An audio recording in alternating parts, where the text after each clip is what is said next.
Jawahar Nagar jail उस तालुका की सबसे बड़ी जेल थी, पर वो एक और चीज के लिए काफी मशहूर थी, और वो था उसका सेल नंबर 2। और जब वहां रंजीत ठाकुर आते हैं नया इंस्पेक्टर बनकर, तो सारे हवलदार उन्हें सेल नंबर 2 के बारे में बताने लगते हैं। अरे सर, आप नए नए हैं यहाँ, इसीलिए आपको इस सेल नंबर 2 के बारे में नहीं पता होगा। लेकिन ये बहुत ही खतरनाक सेल है और यहाँ किसी कैदी को नहीं रखा जाता। आखिर क्या है इस सेल नंबर 2 में ऐसा तो जो पूरे तालुका में इसकी इतनी चर्चा है? सर, कहते हैं यहाँ एक बार एक पति पत्नी को सजा हुई थी और अचानक उनकी मौत भी हो गई थी। इसीलिए तब से ये सेल नंबर 2 स्थापित हो गया है। कई सारे कैदियों को इस सेल से भयानक आवाजें भी सुनाई देती हैं। तुम सब इस जमाने में भी इन सब चीजों पर विश्वास करते हो? सर, मैं सच कह रहा हूँ, ये सेल सच में शापित है। यहाँ इस सेल में एक भूत और चुड़ैल की आत्मा कैद है। मैं इन सब में बिल्कुल नहीं मानता, समझे? भूत चुड़ैल जैसा कुछ भी नहीं होता। सर आप, मैंने कहा ना, मैं इन सब में नहीं मानता। इसीलिए आज जो ये 2 चोरों को पकड़ा है मैंने, इन्हें इस सेल नंबर 2 में डाल दो। अरे साहब, पूरा ताल्लुका जानता है इस सेल नंबर 2 के बारे में। यहाँ भूत चुड़ैल का साया है। हमारे साथ ऐसा मत कीजिए। हाँ साहब, आप हमें चाहे कड़ी से कड़ी सजा दीजिए, लेकिन हमें इस सेल में मत डालिए। ये तुम्हें चोरी करने से पहले सोचना चाहिए था। अब भुगतो अपनी सजा। पाटिल, डाल दो इन्हें जेल में। अरे मर गए।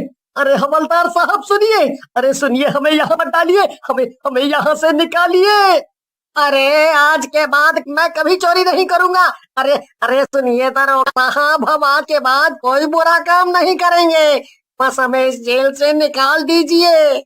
चलो, अच्छा है। इन भूत चुड़ैल के कारण अब ये दोनों कम से कम चोरी करना तो छोड़ ही देंगे। रंजीत पढ़ा लिखा अफसर था। वो इन सब भूत और चुड़ैल की बातों में विश्वास नहीं करता था, इसलिए उसे जेल में कैद भूत चुड़ैल के किस्से पर विश्वास नहीं था। पर उस जेल में रह रहे कैदियों को अब बहुत डर लगने लगा था। अरे मुझे तो बहुत डर लग रहा है। रात हो गई है और इस अंधेरे में मेरी हालत ही खराब हो रही है। सच कहा भाई, मेरी तो डर के मारे धड़कनें ही तेज हो रही हैं। दोनों चोर आपस में बातें कर ही रहे थे कि वहां भूत और चुड़ैल आ जाते हैं।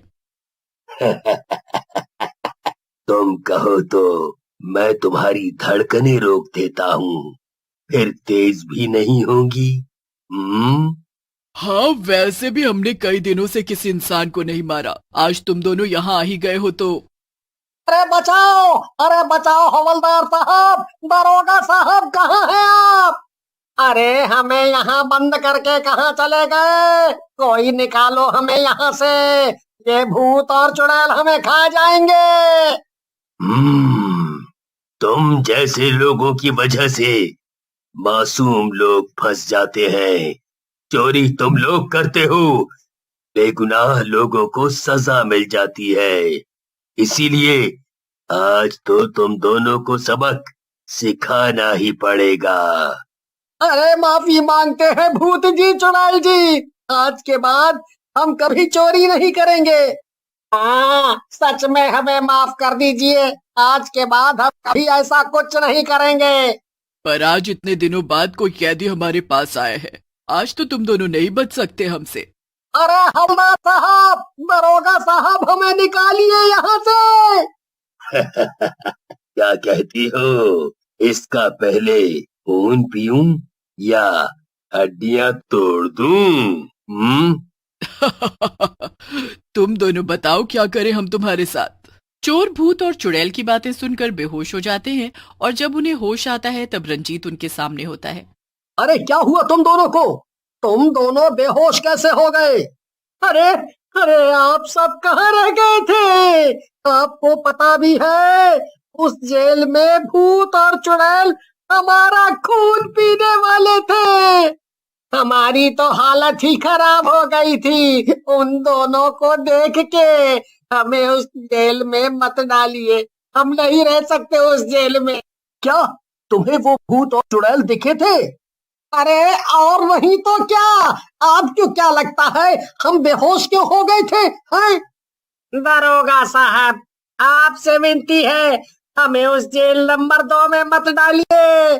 हम कहीं भी रह लेंगे पर वहां नहीं। ऐसा कैसे हो सकता है?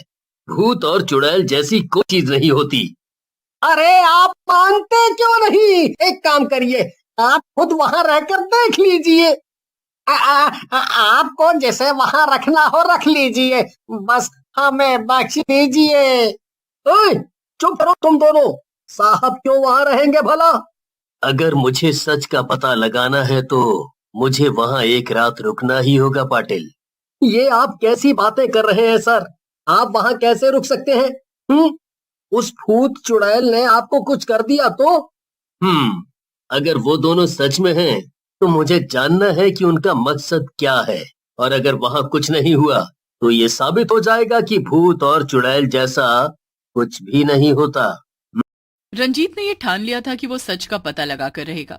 उस रात उसने जेल नंबर 2 में रहने का फैसला किया। रात के करीबन 2 बज रहे थे और उसे भयानक हंसी की आवाज आने लगी। ये कैसी हंसी है? कौन है यहाँ? जिससे तुम मिलना चाहते हो और सोचते हो कि भूत चुड़ैल कुछ होता ही नहीं। मैं इतना कमजोर नहीं, सामने आओ मेरे। क्यों, क्या हुआ? यकीन नहीं हो रहा है कि सच में भूत और चुड़ैल होते हैं? कहीं ऐसा ना हो हम सामने आए और तुम बेहोश हो जाओ, क्योंकि हम इतने भयानक हैं कि तुम हमें देख भी नहीं पाओगे। रंजीत की ललकार सुनकर वो भूत और चुड़ैल सामने आ जाते हैं और रंजीत उन्हें देखकर दंग रह जाता है। बड़ी बहादुरी से कहते थे कि भूत और चुड़ैल जैसा कोई नहीं होता।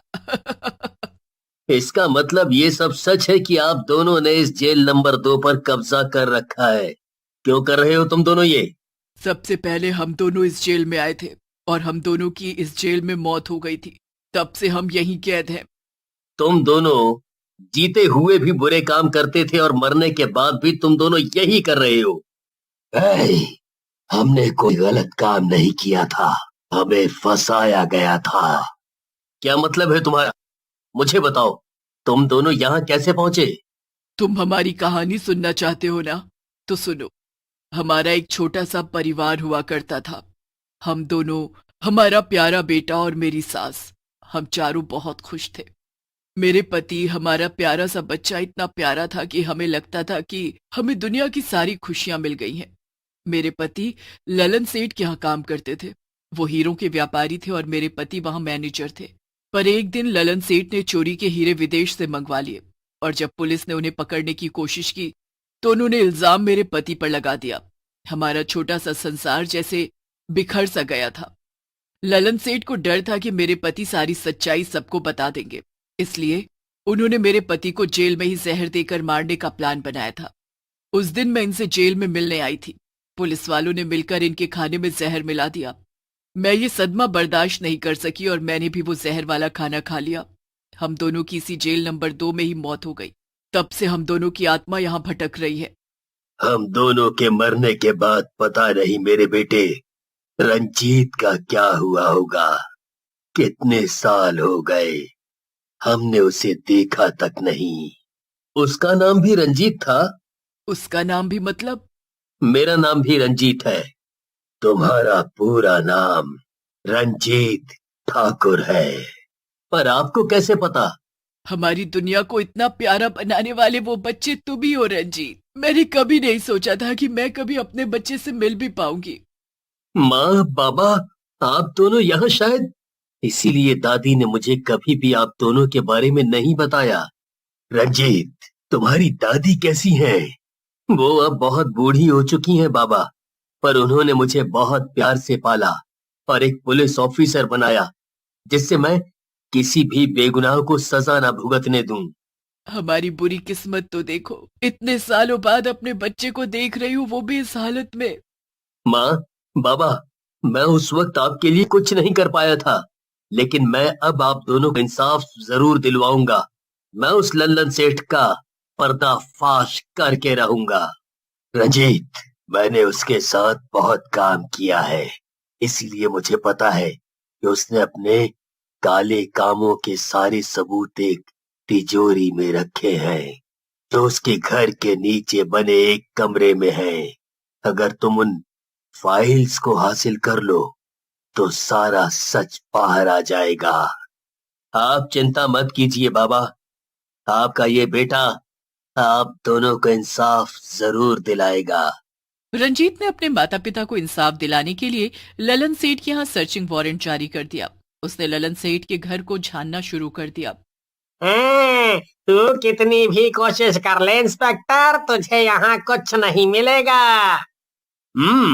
यहाँ नहीं मिलेगा, लेकिन तेरे घर के नीचे जो कमरा है वहां तो मिलेगा ना लल्लन सेठ।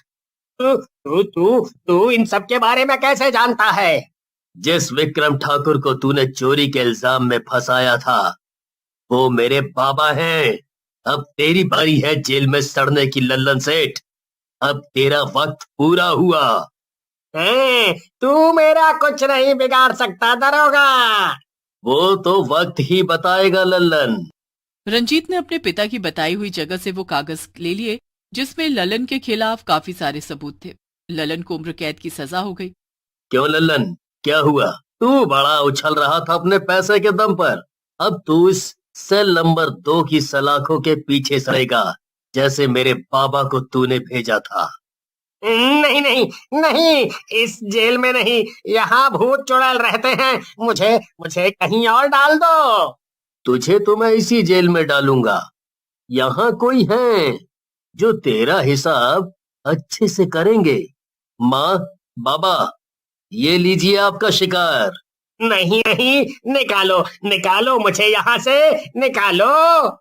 अरे अभी तो बहुत वक्त काटना है हमें साथ में सेठ। तुम्हें भी तो पता चले कि जेल में कैद भूत और चुड़ैल के साथ रहने में कैसा लगता है।